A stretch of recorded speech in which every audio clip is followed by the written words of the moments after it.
नमस्कार दोस्तों, मैं अनुराग कुमार आपका स्वागत करता हूं 5 का पंच में। आज मैं आपके लिए एक नया फिर से शो लेके आया हूं। चलिए इसकी शुरुआत करते हैं। सबसे पहले कोट, यह बात बिल्कुल सच है कि आप बहुत सारी चीज़ों में परफेक्ट नहीं हैं, लेकिन यह बात भी बिल्कुल सच है कि बहुत सारी चीज़ें आपके बिना परफेक्ट नहीं है। ठीक है दोस्तों, अब चलिए हम आगे बढ़ते हैं प्रश्नों की तरफ और इस सिलसिले को शुरू करते हैं।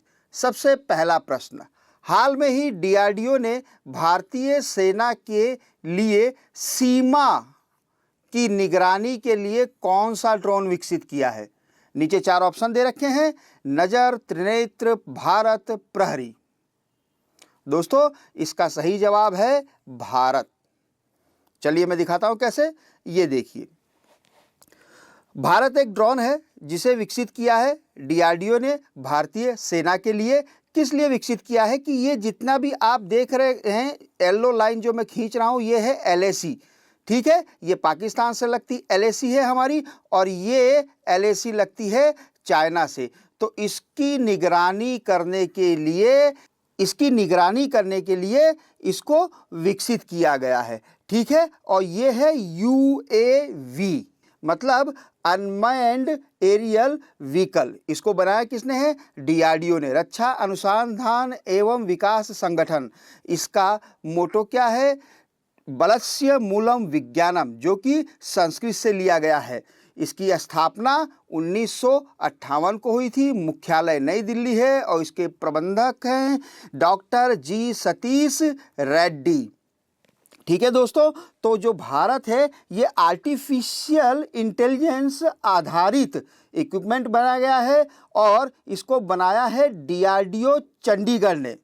और एक खास बात, ये रात को भी निगरानी कर सकता है। ठीक है, अब मैं आपको बताना चाहता हूं पाकिस्तान की जो ये एलएसी है ये कब बनी थी? 1948 में, जब पाकिस्तान के कबायलियों ने अटैक किया था और ये भारतीय सेना पीछे आई, तब ये एलएसी बनी थी 1948 में। और चाइना के साथ जो एलएसी बनी थी सन 1962 आफ्टर वॉर। ठीक है दोस्तों, चलिए बढ़िया। अब डीआरडीओ किसके अंतर्गत आता है ये आपको पता होना चाहिए। मिनिस्ट्री ऑफ डिफेंस के अंदर आता है और मिनिस्ट्री ऑफ डिफेंस के मंत्री हैं हमारे मंत्री श्री राजनाथ सिंह। चलिए हम अगले प्रश्न की तरफ बढ़ते हैं। हाल में ही किसे इंटरनेशनल यूनियन ऑफ रेलवे सुरक्षा मंच के उपाध्यक्ष के रूप में मनोनीत किया गया है? ऑब्वियसली ये नाम पहली बार हो सकता है आप लोगों ने सुना हो, लेकिन इंटरनेशनल यूनियन ऑफ रेलवे भी है। 4 ऑप्शन है, श्री विनोद कुमार यादव, श्री अरुण कुमार, श्री सुधीर कुमार मिश्रा और श्री अभिनव कुमार। तो आइए जानते हैं ये क्या चीज़ है। देखिए यहाँ पर लिखा है इंटरनेशनल यूनियन ऑफ रेलवे। इसकी स्थापना हुई थी 17 अक्टूबर 1922 को और इसका मुख्यालय है पेरिस, फ्रांस में। इसका उद्देश्य क्या है? रेल व्यवहार को दुनिया भर में प्रोत्साहित करना, और इसके जो सदस्य देश हैं वो 194 हैं। इसके प्रबंधक चेयरमैन कौन है? अली इहसान ओग्योन। ठीक है, अब मैं इसके बारे में आपको कुछ और जानकारी देना चाहता हूं। यूआईसी जो है ये फ्रेंच वर्ड है। इसका मतलब होता है यूनियन इंटरनेशनल देश सीमंस। ठीक है, अब इसको इंग्लिश में अनुवाद करके किया गया इंटरनेशनल यूनियन ऑफ रेलवे। ठीक है दोस्तों, ये आपको पता होना चाहिए। अभी 96वें यूके महासभा में जुलाई 2020 से लेके जुलाई 2022 तक श्री अरुण कुमार को मनोनीत किया गया है। ठीक है, और जुलाई 2022 के बाद आरपीएफ के महानिदेशक को ये पद दिया जाएगा। साथ साथ में हमको भारतीय रेल के बारे में भी जानना है। भारतीय रेल की स्थापना 8 मई 1845 को हुई थी। इसका मुख्यालय नई दिल्ली में है। इसके टोटल डिवीज़न 18 जोनों में ये बटा हुआ है। मंत्री इसके पीयूष गोयल हैं और रेलवे के प्रबंध निदेशक हैं श्री विनोद कुमार यादव। ये भी आपको जानना जरूरी है। दुनिया की चौथी fourth largest network in the world.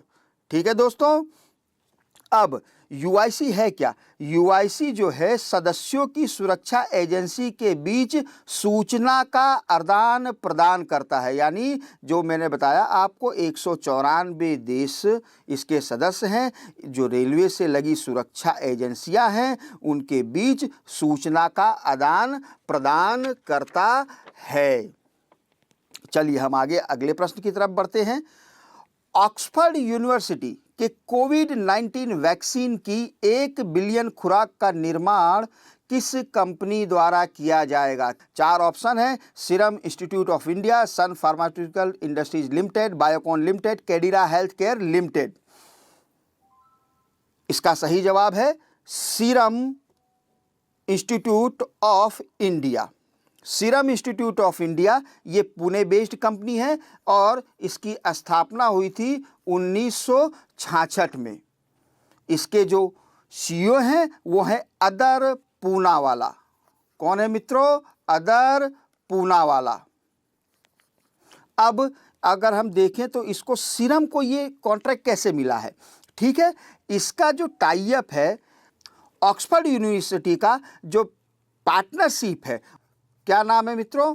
AstraZeneca नामक कंपनी से है और ये फार्मा की एक कंपनी है जिसकी पार्टनरशिप ऑक्सफोर्ड यूनिवर्सिटी के साथ है। ये जो वैक्सीन है इसके उत्पादन के लिए सीरम इंस्टीट्यूट को चुना गया है। ठीक है मित्रों, अब हम आगे बढ़ते हैं। चौथा प्रश्न, insurance regulatory and development authority of India IRDAI ने स्टैंडर्ड कोरोना कवच पॉलिसी बीमा कवर के तहत अधिकतम बीमा राशि कितनी रखी है? ठीक है, चलिए इसका जवाब दीजिए, कमेंट में लिखिए। चलिए मैं बताता हूं, जो अधिकतम राशि है ये रखी है 5 लाख। कितनी रखी है? 5 लाख। IRDA, सबसे पहले मैं IRDA के बारे में बताना चाहूँगा। भारतीय बीमा विनियामक एवं विकास प्राधिकरण है। इसका मुख्यालय हैदराबाद तेलंगाना में है। इसकी स्थापना 1999 में हुई थी। हाल इसके अध्यक्ष सुभाष चंद्र कुंटिया। अब इसमें IRDA ने क्या ऐड किया है मैं बताना चाहूँगा। सभी बीमा कंपनियों को कोविड-19 के लिए मानकीकृत बीमा कवर शुरू करने को कहा था। कोरोना कवच पॉलिसी के तहत मिनिमम 50,000, मिनिमम कितना है? 50,000 और मैक्सिमम 5 लाख। मैक्सिमम कितना है? 5 लाख तक का पॉलिसी कवर होगा। IRDA ने ये जो योजना है बीमाकर्ताओं को एक समूह बीमा उत्पाद के रूप में इस नीति को पेशकश करने की अनुमति दी है। यानी समूह में ये बीमा लिया जा सकता है। डॉक्टर एवं स्वास्थ्य सेवा श्रमिकों के समूह के लिए 5% की छूट दी जाएगी। ठीक है, अब अगर हम देखते हैं बीमा बीमा बीमा बीमा करते रहते हैं, बीमा का जिक्र कहें तो जो हमारे पीछे ग्रंथ लिखे जा चुके हैं उनमें भी है। बीमा का जिक्र मनुस्मृति, धर्मशास्त्र और अर्थशास्त्र में भी किया गया है। अब बीमा की शुरुआत भारत में कब हुई? तो इसकी शुरुआत भारत देश में सन 1818 में हुई थी और इसकी शुरुआत की थी ओरिएंटल लाइफ इंश्योरेंस कंपनी ने और इसकी शुरुआत हुई थी कोलकाता में। ठीक है दोस्तों, चलिए हम अब अपने अगले प्रश्न की तरफ बढ़ते हैं। अगला प्रश्न है, भारत ने किस देश के साथ इमरजेंसी मेडिकल सर्विसेज की स्थापना के लिए करार किया है? 4 ऑप्शन आपके पास है, श्रीलंका, मालदीव्स, बांग्लादेश, नेपाल। दोस्तों इसका सही जवाब है मालदीव्स। अब चलिए हम जाते हैं मालदीव्स के बारे में। मालदीव्स की राजधानी ये आप देख रहे हैं स्क्रीन के ऊपर, मालदीव्स है। मालदीव्स की राजधानी है माले, भाषा यहाँ बोली जाती है दिवेही। राष्ट्रपति है इब्राहिम मोहम्मद सोहेल। इसको आज़ादी मिली थी 26 जुलाई 1965 को। किससे आज़ादी मिली थी? यूनाइटेड किंगडम से। मुद्रा है मालदीव रुपया। अब जैसा कि इसमें लिखा हुआ, भारत और मालदीव ने आपातकालीन सेवा स्थापित करने के लिए एक समझौते पे हस्ताक्षर किए हैं। ये किसके अंतर्गत है? भारत द्वारा पड़ोसी देशों के लिए 20 मिलियन अमेरिकी डॉलर, कितना है दोस्तों? 20 मिलियन अमेरिकी डॉलर, 20 मिलियन अमेरिकी डॉलर की अनुदान सहायता के तहत वित्तपोषित किया है। ठीक है दोस्तों, चलिए बहुत बढ़िया। आज हम यही 5 अपने प्रश्न यही हम समाप्त करते हैं। आशा है आपको ये 5 प्रश्नों की सीरीज पसंद आ रही होगी। तो इसी तरह देखते रहिए हमारे YouTube चैनल वेक्टर एजुकेटर को, और हो सके तो इसे ज़्यादा से ज़्यादा शेयर कीजिए, लाइक कीजिए और सब्सक्राइब कीजिए हमारे चैनल को। धन्यवाद। जय हिंद।